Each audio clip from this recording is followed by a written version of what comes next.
Good afternoon, everybody. Hello, it's good to see you again. I hope you're well and looking forward to the end of remote learning.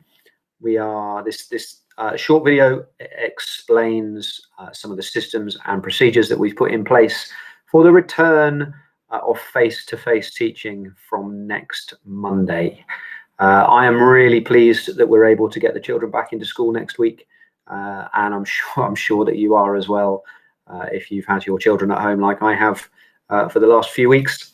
We know how challenging this lockdown has been, partly because I think the weather hasn't helped, not being able to get out as much as we did in the first lockdown, but also the expectation of what our remote learning provision looked like this time round. And I just want to say from both myself and my colleagues, a huge thank you to you for all of the support that you've given the children during these last 8 weeks. We wanted to make sure that we were able to continue teaching the curriculum as we had planned it remotely, and for the most part we've been able to do that, but we've only been able to do that because of you and because of the help that you've given your children at home. So a huge thank you from me to you for the support that you've given the children. We appreciate it more than you could ever recognize. So really, really thank you. I'm just going to start sharing my screen, and hopefully you should be able to see this presentation. So hopefully if I do that, you should now be able to see the slideshow, which says return to face-to-face teaching. You'll notice it doesn't say reopening of school, and that's because schools have been open throughout the entire lockdown. We've had many more children in school this time round than we did last time round. So school hasn't closed, it's been open throughout. So we are returning to face-to-face teaching on Monday, the 8th of March. And just to give you a little bit of context before we get into the detail, you will know Boris Johnson and his government have produced a roadmap out of lockdown, which is an odd title because it's neither a road nor a map. It's just a series of actions that the government will take in the course of the next few weeks. And their priority, as they've always said, their priority is to get schools open as quickly as possible. And I share that view. While we feel we've done a pretty good job with remote learning this time, that's no substitute for face-to-face teaching. So I'm pleased that we are able to get schools open again. Of course, government continue to issue, and the Department for Education continue to issue lots and lots of guidance. I've been reading that guidance regularly. I've been sharing it with folks. It's quite lengthy. The documents are quite lengthy, and they're kind of in the moment. They update quite often. Now, what we have to realize is that the virus hasn't gone away, and so we need to make school as safe as possible and reduce the risk as much as possible, knowing full well that the situation locally, both within Northants but also nationally, may well change after schools go back. We don't know what's going to happen in terms of kind of virus rates and transmission rates once schools get back to normal. Now, what is important is that attendance reporting goes back to normal from March the 8th. So all students are expected to be back in school full-time from March the 8th, and attendance recording and reporting goes back to normal. What is important, obviously, is that we've kind of been through this process once already. We did it in September. And a lot of the kind of challenges that we faced in September are similar challenges to we're facing now. What's also important to remember is that we had a bit of a bumpy patch, a bit of a tricky period in kind of October, November, early December time, with a very small number of cases here, but those small number of cases had a big impact on the school community. And pretty much, I think every student from reception to year 6 had at least 2 weeks of learning at home during that time. We learned a lot through that, and so those lessons we've put into practice now. What I have done is updated our risk assessment, and I've shared that with the governing body already, and particularly the Health and Safety Governor. They've all seen that, and I'll be sharing it with you as well. So that came as an attachment on this email. So so please take a read through that if you want to. It's a lengthy document, as I'm sure you can appreciate, but there's regular updates to that document. The next review of that risk assessment is at the end of the 3 weeks that the students are back in school. So I'll be updating it again off the back of any lessons that we learn in the next 3 weeks in terms of kind of what school looks like.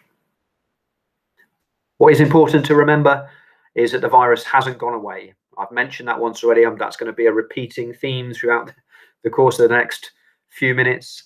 This virus is still here, and I know we're in a different situation nationally because the vaccination program has been unbelievably successful, and my thanks to the NHS and to the volunteers who are making that happen. But the virus is still here, and if you or anyone in your household shows any symptoms of any of the virus, you must follow the government advice, self-isolate, inform, test and trace, and let me know, because I act as the track and trace person in school. So please make sure that you do that.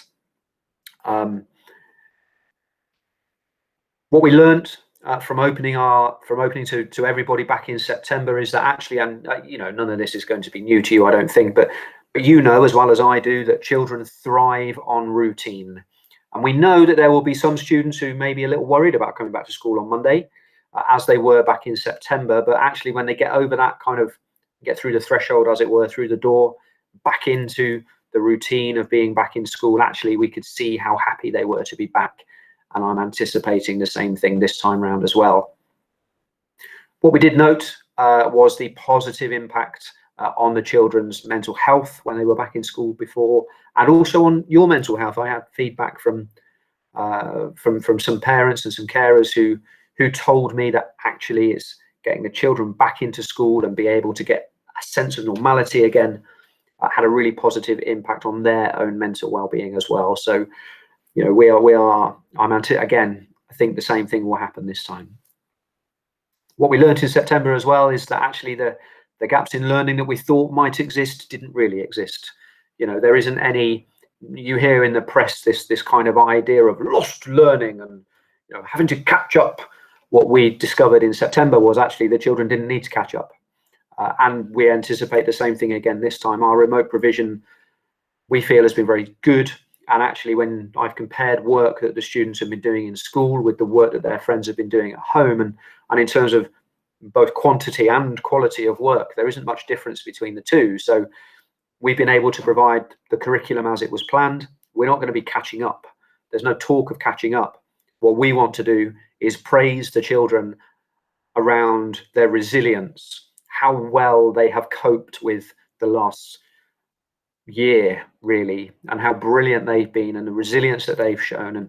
And so we praise the children for that. This narrative, this negative narrative that you hear in the press around a lost generation and, you know, it's going to take forever to catch up is nonsense. I don't agree with that, and I'd hope that as parents you don't see that either. We want the positive, the praise for the students, you know, make them feel good about themselves, make them feel good about coming back to school. What we did in September, and where we did see a few small gaps, we put some interventions in place, and we will do that again this time round. That really precision teaching to support those students who need that. We realized that children settled really quickly into the new routines of school, right? So before September, really, you know, you didn't have to sanitize your hands every time you walked into a classroom, but they do now. And they've settled into that new normal really, really quickly. Behavior had improved. Folks were really glad and happy to see their friends again. I'm expecting to see the same thing again. And the children follow the new rules really, really well. So just in terms of staffing, all my staff will be back in school, working as they have been throughout lockdown. Actually, we've had lots of folks in school, some folks working from home, and everyone's back in school from next week. Supply teachers are able to work again, and will be, if needed, we will utilize those. So we've got some really brilliant supply teachers who work with us, and we'll be utilizing those if we need to. What's different this time to what it was in September is that all staff in school now have access to twice weekly COVID-19 rapid testing kits, and they are testing themselves at home twice a week. And so that's a big change from before. We are much more proactive this time in terms of spotting potentially asymptomatic people, and asymptomatic, of course, means that they have the virus but don't show any symptoms. What rapid testing allows us to do is to spot those cases. Staff have been using those since January. No positives so far. We'll keep that going, hopefully. Our music teachers are able to come back into school again. So if you are a parent of a child who has music lessons with one of our MPAT music teachers, they are back in school. I've seen their risk assessment. It's been updated. It's very, very thorough. And they'll be back in school again. And our sports coaches are able to work again. We're going to talk a little bit more about that a bit later on. What is really important, as it was back in September, it's still the main thing, keeping your distance. Please maintain, when you are on the school site, you must maintain social distance. 2 meters is a minimum from anyone who is not in your household bubble or your support bubble. You must maintain social distance, and I will be emphasizing that. If I see folks getting too close together and I'm down on the school site, I will be telling you to keep your distance from people, please. The other thing, and again, we've been doing this for a while, and in fact, we're probably one of the only schools that have been insisting on this since September, is that any grown-up on site, I say grown-up, parents, carers, staff, visitors, they must wear a face covering when they're coming onto the school site, pick up and drop off, but also if you're coming into school, and again, we're going to talk about that in a minute.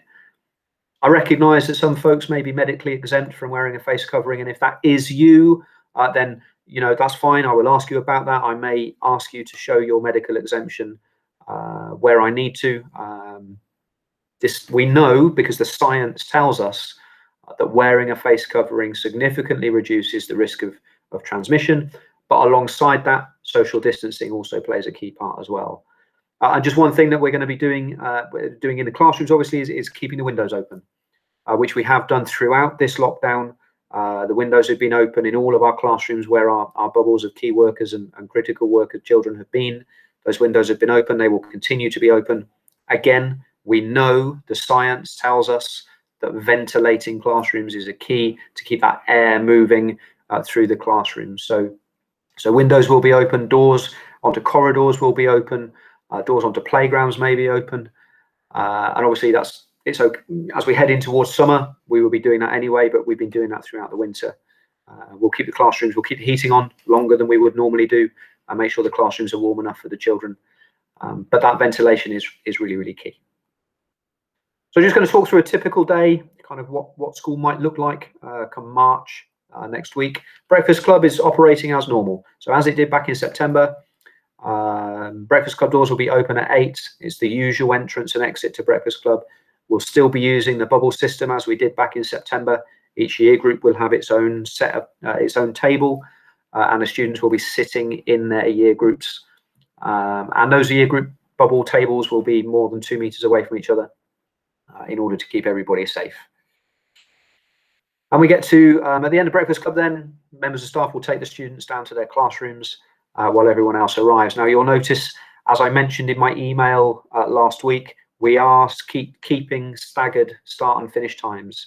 Now these timings are slightly different from the ones back in September. So if you take nothing else away from this, please look carefully at the timings that different year groups are needing to start. So for students in nursery and reception and year 1, so that's Mrs. Reynolds' class, Mrs. Meadows and Mrs. Veery's class, your start and drop off and finish times are no different. They stay exactly as they were. So I will see you at the school gates at 5 to 9 of the morning, and you can walk down and head down to your classroom, and school for you will start at 9 a.m. and it will finish at the usual time. So Mrs. Reynolds' nursery class will finish at 3 p.m. as it normally does, and as we have been doing since September, parents, you need to collect your children from reception. Students in reception and year 1, so Mrs. Meadows' class, Mrs. Veery's class, you will finish at 3:30 as you have been doing throughout. Students in year 2 and year 5, and again, this is a slight change from September's arrangement. So students in year 2 and 5, I will see you at the school gate at 8:45 on Monday morning. And again, that's a couple of minutes to walk down to your classroom. So that's an 8:50 start for you and a 3:20 finish.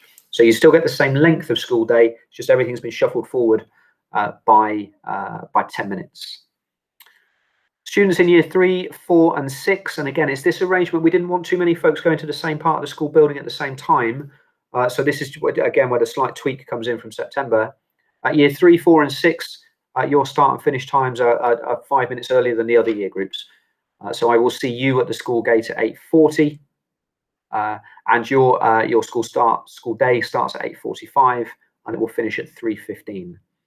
So at either end of the school day, we have this 15-minute flexibility, that kind of staggered start and finish for the different year groups in school.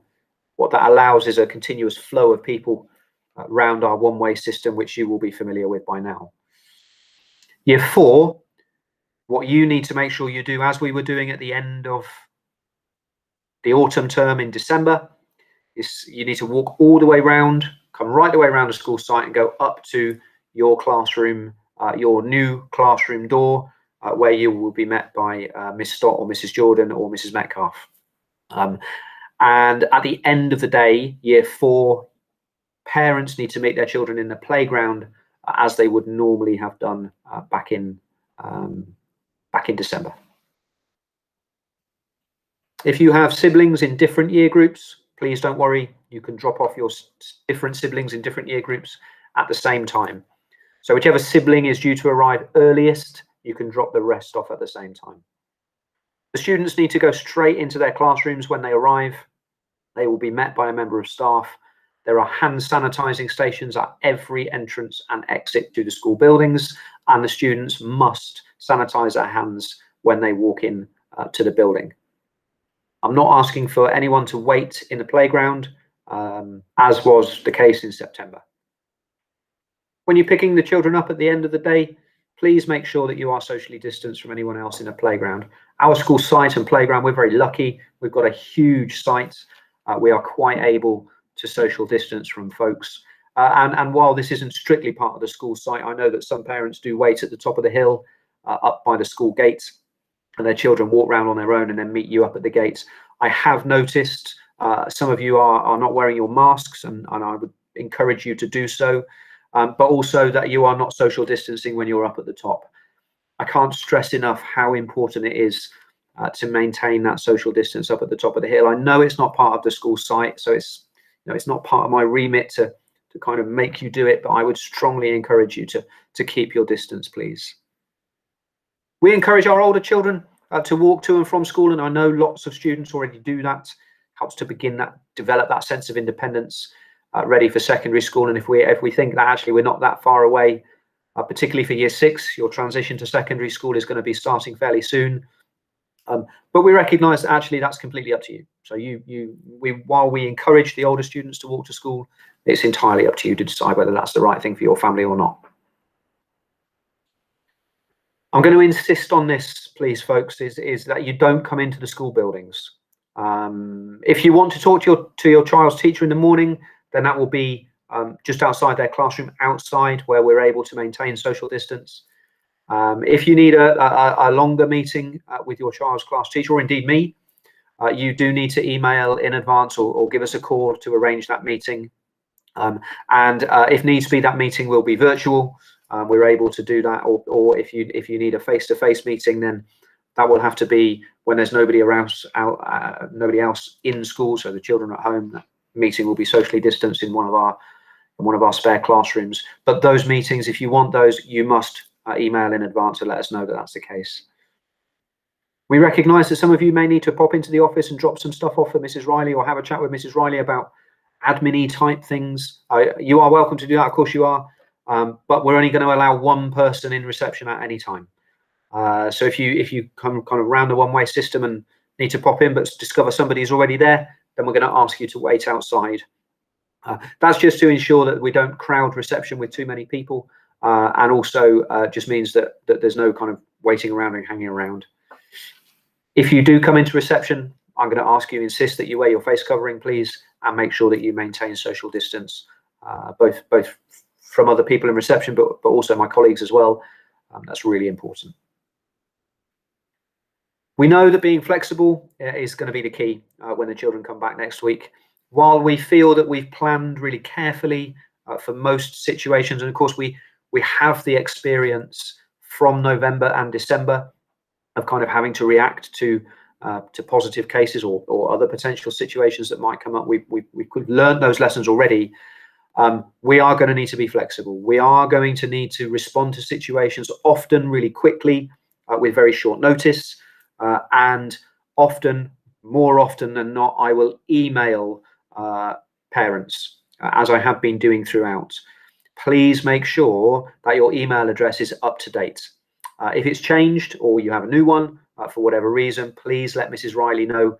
We will update your records so that those emails come across to you. If the email is urgent and important, I will flag it as such. I will also put a message on our social media outlets, so our Twitter and our Facebook pages, so that you are aware of that. So if you're not following either our Twitter feed or our Facebook social media pages, please start liking those pages, because I will begin to post and use those platforms to signpost you to urgent and important messages that I will have emailed to you. I would ask, as I ask my staff, to make sure that they're checking their email every day, just in case. In terms of what the curriculum is going to look like when the students come back on Monday, well, it's going to be the full curriculum. All the subjects will be taught across all the year groups. We're hoping to carry on our curriculum as we have planned it originally. So details of that can be found on the website, kind of an overview of what the children are going to be learning in each of the terms. What we are going to be doing, as you probably will already be aware, that we use 3 sets of assessments during the year. So we assess the students at the end of the autumn term, at the end of the spring term, at the end of the summer term. And obviously for year 2 and year 6, that looks like SATs, but there's no SATs this year. They have been cancelled this year.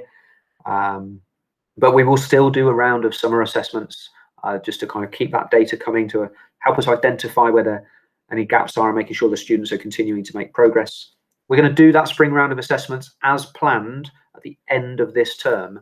What that will allow us to do over the Easter holidays is to do that gap analysis, to work out which bits of the curriculum we need to revisit, whether we need to put any special interventions in place to support some students who might be struggling. And it will just give us a good view of where the students are in their learning and allow us to plan for the summer term. What the students will need is to get back into the routine of being back in school. Learning at home is very different from learning in school. So we're going to be spending some time building those routines back up for the children. What we learned in September is that they adapt to those routines really quickly. I'm expecting the same thing to happen again. We need your help with that as well. Okay, I can tell you right now that Monday morning, if the students are used to going to bed really late at night and getting up very late of a morning, then Monday morning is going to come as a bit of a shock. Okay, being up, showered, breakfast, ready to go, out of the door at 8:30 of a morning, some students may find that quite challenging. So build those routines into the next few days. Lunch is exactly as it was before. Hot school meal service is being provided again by Fresh Start. A reminder, and I know Mrs. Riley's already sent a reminder to everybody, but a reminder that you need to order your hot meals if you're having hot meals via Fresh Start's Meal Manager application on their website. I'm hoping that everyone has done that by now. Packed lunches are coming into school as normal. The only slight changes, and we learned this through November and December, is that we're just staggering lunchtime slightly. So every year group will still get that hour for lunch, but the start time and finish time of lunch for different year groups is slightly changed. So the students in reception and year 1 and year 2 will head to the hall and eat their lunch in their year group bubbles, their class bubbles, at midday. And they will get 30 minutes to eat their lunch as they would normally get, and then they get 30 minutes playing outside. So their lunch hour will last from 1 o'clock and from 12 o'clock, sorry, to 1 o'clock. Year 3 and 4 have the same times, but they're just switched around. So they will go out to play at midday and then come in at 12:30 to eat their lunch in their year group bubbles in the hall. And during this changeover, all the tables get cleaned and wiped down as they have been. Year 5 and 6 begin their lunch at 12:30 and they finish their lunch at 1:30. And that's just a slight tweak after one of the lessons that we learned from from November and December. Just a reminder of the end of the day times. If you haven't made a note of those already, then please do. And in terms of after school club, so our teachers and teaching assistants after school club will run as it did back in September, and will be staffed by our usual after school club staff. Teaching and teaching assistants will take the students who are going to after school club over to after school club and in their bubbles, so allow the bubbles to maintain their distance from each other. In terms of other after school clubs, so in terms of our girls football club and our football club and karate club, we've no plans to start those up next week. I'm in discussion with Coach Andy at Brackley Town Football Club and Sensei Lee at Karate Club to get those clubs back up and running as soon as possible.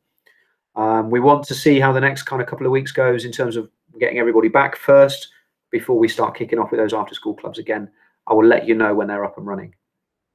I am very excited to announce that we are beginning, we're going to kick off a new venture, running a holiday provision club, working with Matt at S4A, who are a company, it's his own company. He began his company back in 2008, and he offers holiday provision, holiday childcare.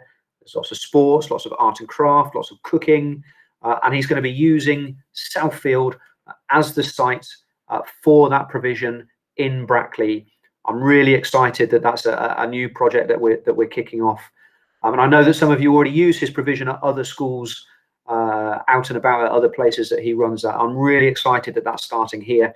I'm going to be sending more details about that and how you can access a free day, a free taster day during the Easter holidays next week. So please keep a lookout for that. That's a really exciting new venture that we're starting with Matt. Just in terms of what the children can bring to school, they don't really need to bring anything with them. They just need a lunchbox if they're not having a school lunch, for obvious reasons, and a water bottle. A water bottle, ideally named, because lots of water bottles look the same. So please, if you can, write the name of your child on their water bottle so we know whose is whose. That water bottle must go home every day and be thoroughly cleaned. And a couple of parents asked me back in September whether students could bring their own hand sanitizer because they were reacting to the hand sanitizer that we have in school. Yes, absolutely, of course they can. But that hand sanitizer is for their own use. They're not to share it with anybody, and it's for them to look after. You will know from the email I sent across last week that we are relaxing our school uniform policy. I'm fully aware that the school uniform that you may have bought in September, your children may well have grown out of. Anything like my daughter, she's grown out of all her clothes that we bought her back in September. And having to go and buy uniform at short notice with shops that are closed is potentially very stressful and also very expensive, especially if you also need to buy shoes as well. So we're going to relax that uniform policy. Children can wear their own appropriate clothes to school if they want to. Of course, if they've got a uniform and they want to wear uniform, then of course they can. But we want to relieve that stress from parents. I use the word appropriate because the seasons are changing. We're not into summer yet. Don't send your children to school in kind of spring weather where it's going to be slightly cold of a morning in shorts and t-shirt. Right? Equally, don't send them to school where it's 40 degrees in a big woolly jumper. So check. Make sure that it's appropriate clothing for the weather conditions.